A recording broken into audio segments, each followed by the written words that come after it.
Mesdames, Messieurs, bienvenue à Metro News, les titres de l'actualité. Il n'y a pas eu de grève au niveau de la région métropolitaine de Port-au-Prince ce lundi. Les activités scolaires et économiques se sont déroulées normalement. Le président de la République, Jovenel Moïse, lance une série de meetings dans plusieurs quartiers populaires de la capitale. Il a salué les réalisations du président Martelly et promis de poursuivre son action. L'ancien candidat à la présidence, Éric Jean-Baptiste, se dit contre les manifestations violentes qui perturbent les activités quotidiennes et notamment l'année scolaire. Metro News vous est apporté par Haytrack, l'esprit bâtisseur, et Inoto SA, concessionnaire des véhicules Toyota. Haytrack vous invite à gagner des cadeaux avec l'huile moteur mobile Delvac. Grattez l'étiquette jaune, découvrez votre code, envoyez-le au 81 10, réclamez votre prime au bureau mobile. L'huile mobile Delvac est représentée en Haïti par Haytrack. Chaque continent, chaque pays, chaque route est différente. Derrière chaque virage, une nouvelle aventure vous attend. Toutes les routes nécessitent une attention particulière. C'est pourquoi, achetez votre Toyota chez un distributeur officiel.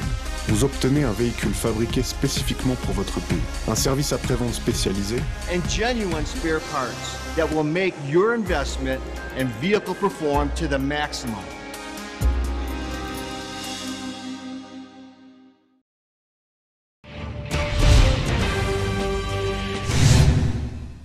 De retour au pays après sa participation à l'Assemblée générale de l'ONU, le président de la République, Jovenel Moïse, a défilé le week-end dernier dans plusieurs artères de la capitale, se rendant à pied dans le quartier populeux de Roarf-Jérémie. S'adressant aux résidents de la zone, M. Moïse a salué les réalisations du président Martelly et a promis de poursuivre son action. Il a en ce sens annoncé l'achèvement des travaux de construction de l'école professionnelle. Les jeunes ayant un métier pourront avoir un salaire, a dit M. Moïse. Le chef de l'État s'est également engagé à construire plus de 2000 logements dans le quartier. Il a par ailleurs invité les résidents du quartier à apporter un support à son gouvernement. Un appel important dans un contexte de mobilisation de l'opposition contre la politique budgétaire du gouvernement. Une fois de plus, M. Moïse a réitéré sa détermination à lutter contre la corruption. Considérés comme des bastions de l'opposition, les quartiers populeux sont désormais dans le viseur du président Moïse. Il n'entend plus consacrer la totalité de son agenda aux régions, mais promet de réaliser des déplacements dans les quartiers populeux tels Bel-Air. Ça veut dire que nous devons continuer, ça veut dire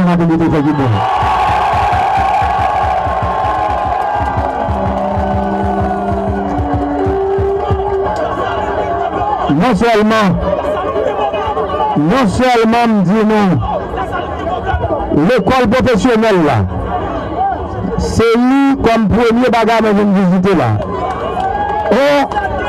En population, côté sous chaque 100 personnes qui vivent 60 qui ont 25 ans, c'est une population qui jeune vraiment au côté de l'école, pour suspendre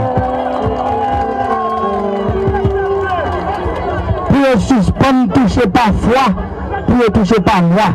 Ça veut dire pour toucher par moi, voir l'école, voir un métier. Et vision président Martelly a été ça, on a de grosses locales, grosses constructions de là. Ça veut dire que les gens qui veulent dans le peuple. Mais ça veut dire que le peuple, on va continuer, on va aller vers l'école professionnelle là. Le projet, ça va fait. En face projet, il y a une sorte de mini-cité qui là. Ça veut dire cité à Mounio à vivre dans de mauvaises conditions.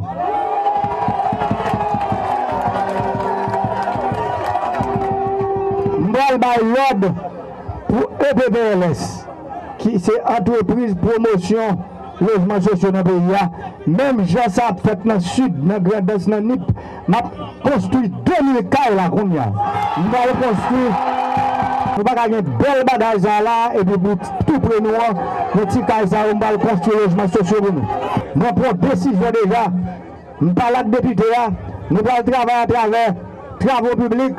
Avant même caravane quitter le sud, nous allons commencer une caravane dans la cité. Nous allons commencer une caravane.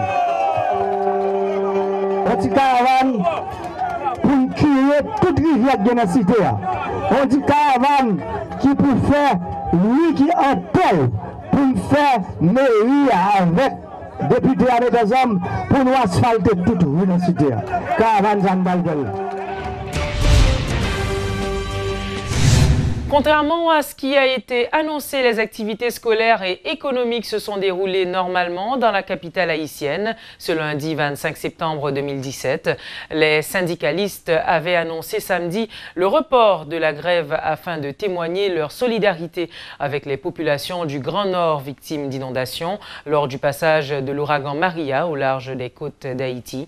Changeux Méhu, l'un des dirigeants de l'Association des propriétaires chauffeurs d'Haïti, affirme qu'il ne s'agit pas d'une annulation de la grève, mais d'un report. Il indique que la grève est fixée au 2 octobre 2017. Les syndicalistes ont émis des signaux divergents et qui risquent de fragiliser l'unité au sein du secteur. Si M. Méhu avait expliqué des motifs du report de la grève, d'autres syndicalistes ont dénoncé le report, arguant qu'il n'y avait aucune décision commune en ce sens. Ces dirigeants de syndicats avaient appelé dans les médias à maintenir la grève pour ce lundi. Des messages divergents qui ont créé la confusion et facilité le bon fonctionnement des divers secteurs d'activité. Le secteur des transports a fonctionné à 100% dans la région métropolitaine de Port-au-Prince ce lundi. Les syndicalistes dénoncent particulièrement la hausse des taxes et redevances pour l'obtention des permis et autres documents. Il nous faut plus de 13 000 gourdes pour obtenir les documents, souligne un syndicaliste qui exprime sa colère contre le gouvernement. Le mouvement Action socialiste d'Éric Jean-Baptiste se dit contre les manifestations violentes qui perturbent les activités quotidiennes et notamment l'année scolaire. L'ex-candidat à la présidence a reconnu le droit de manifester, que le droit de manifester est fondamental, tout en regrettant que celui-ci ait été dénaturé par les manipulateurs qui lui ont fait perdre une grande partie de son sens. La paix sociale, pas de prix. La paix sociale, pas de prix. Et lorsque je dis ou quitter espace pour que des extrémistes dans ce pays a marché écrasé, boulé dans un pays qui déjà pas un revenu, qui déjà pas un moyen, qui a besoin d'une certaine stabilité politique pour nous avancer, eh bien c'est pas sérieux. Moun qui a manifesté selon vous, il a manifesté pour bonne raison. Et manifester c'est un droit que lié. Gagner une génération qui est en nous qui gourmet pour ça. C'est une bonne chose. Il faut toujours batailler pour que nous ne pas perdu droit ça. Et pour ne pas perdre droit ça, il faut que lorsque la population a manifesté, les fait dans les limites de la loi. Les gens qui veulent manifester a manifesté. Les gens qui ne veulent qui veulent vaquer normalement à occupation, il faut permettre de vaquer normalement à occupation. Ou pas capable de madame moi avec petit tout tout, l'autre bon dans l'école, l'autre bon, et puis ou empêcher petit Jacques à l'école.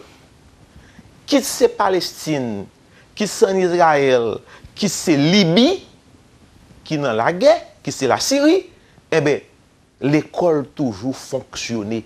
Il faut qu'on permette que Timounio à l'école. D'ailleurs, c'est parce que de 86 à aujourd'hui, nous passons tout le temps à goumer, à faire grève, à craser, à briser, qui bat nous, aujourd'hui, génération ça que nous avons là. Des écoliers ont exprimé leur inquiétude par rapport au mouvement de protestation qui pourrait avoir de graves conséquences sur l'année académique 2017-2018. Interrogés par Métropole, les élèves se sont dit préoccupés par les congés forcés dus aux ouragans et aux différents mouvements alors que le calendrier scolaire doit être maintenu. Étant donné que nous avons un programme à suivre, nous allons subir un examen officiel et chaque temps qu'il y a une grève, c'est le programme ne peut pas continuer normalement. Ceux qui disent nous-mêmes qui t'a supposé un bagage, nous ne pouvons pas le vrai. Immédiatement, il y a un jour qui pas respecter la donne, c'est un bagage nous raté. Et c'est difficile pour nous reprendre encore. Même si on dit qu'il y a des journées ou bien des cours de rattrapage, ça qu'on ne pas arriver à respecter vrai. À chaque fois qu'il y a une grève, je me sens bien, je suis quand même à l'école. Mais parfois quand il y a une grève, tout l'école a fonctionné, mais ça c'est notre baiser. Bon, là, mais les gens qui font grève, je ne dis pas faire grève, mais c'est droit à revendiquer Mais il a fait grève là, par exemple, samedi, il a fait, mais pendant la semaine, il a fait une opportunité de l'école là pour travailler. Il n'a pas empêché Timoun au travail, parce que chaque jour c'est grève. Bon, aujourd'hui là, bon, je prévois pas de gagner l'école. C'est union pour prêcher et la paix pour prêcher, parce que ça ne va pas mener de aucun côté, c'est tête ensemble pour mettre. C'est ça capable d'arranger le pays à retirer dans sa lit là. Des partis politiques et des structures de la société civile rejettent toute idée de dialoguer avec le président Jovenel Moïse. Regroupés au sein de la coalition des organisations démocratiques, ces derniers veulent lancer la mobilisation visant à obtenir le départ de l'actuel chef de l'État. Lors d'une conférence de presse ce lundi, André Michel, l'une des figures de cette nouvelle entité de l'opposition, a annoncé le calendrier pour les mouvements de rue qui débuteront à partir de jeudi. L'intérêt de la campagne, il te dit ouvrier, la portée satisfaction pour eux.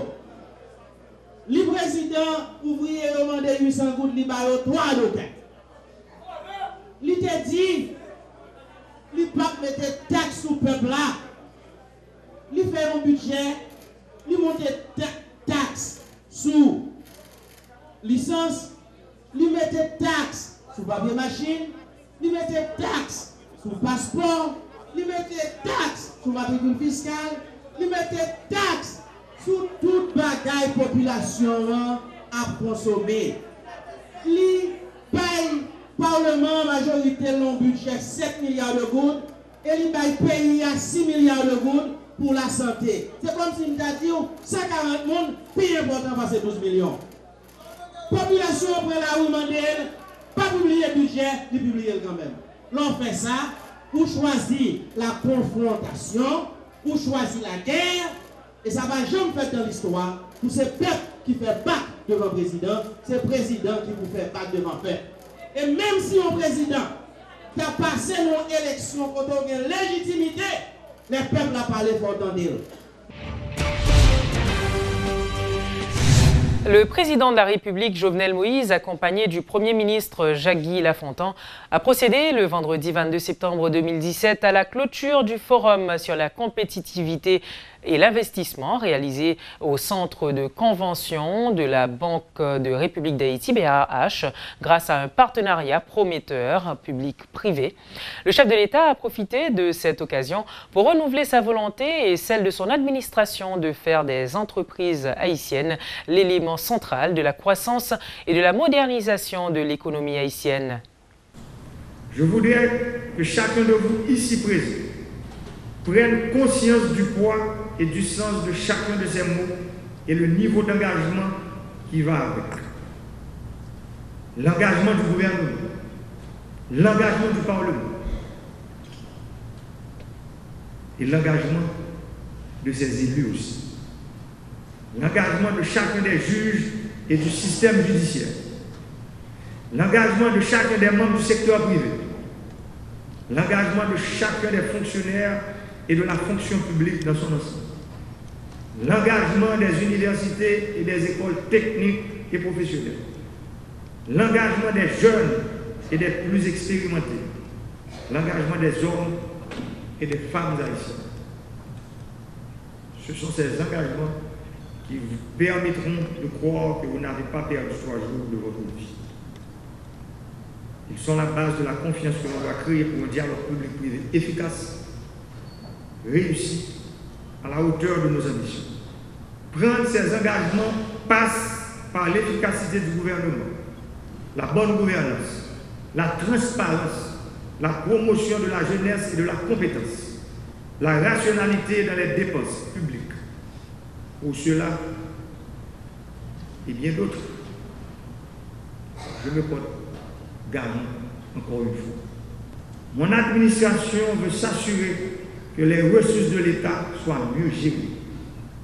L'arrêté sur le train de vie de l'État et l'arrêté sur les subventions ont démontré la volonté de changer l'image de l'État, de redonner confiance au secteur privé, à la population. Ce n'est qu'en garantissant ces éléments que l'on aura réellement une chance d'attirer les investissements directs étrangers, de rendre compétitifs les entreprises locales. Il n'y il n'y a aucune façon de rendre compétitifs les entreprises haïtiennes, d'attirer les investissements, qu'il s'agisse des investissements locaux ou des investissements directs étrangers, sans passer par des discussions structurées entre le public et le privé, des engagements et des actions conjointes. C'est la raison pour laquelle je veux qu'à partir des jours à venir, ce dialogue public-privé soit institutionnel. Je m'en porte garde. Merci. Et voilà, mesdames et messieurs, c'est tout pour aujourd'hui. Merci d'avoir été avec nous et à la prochaine pour une autre édition de Métro News.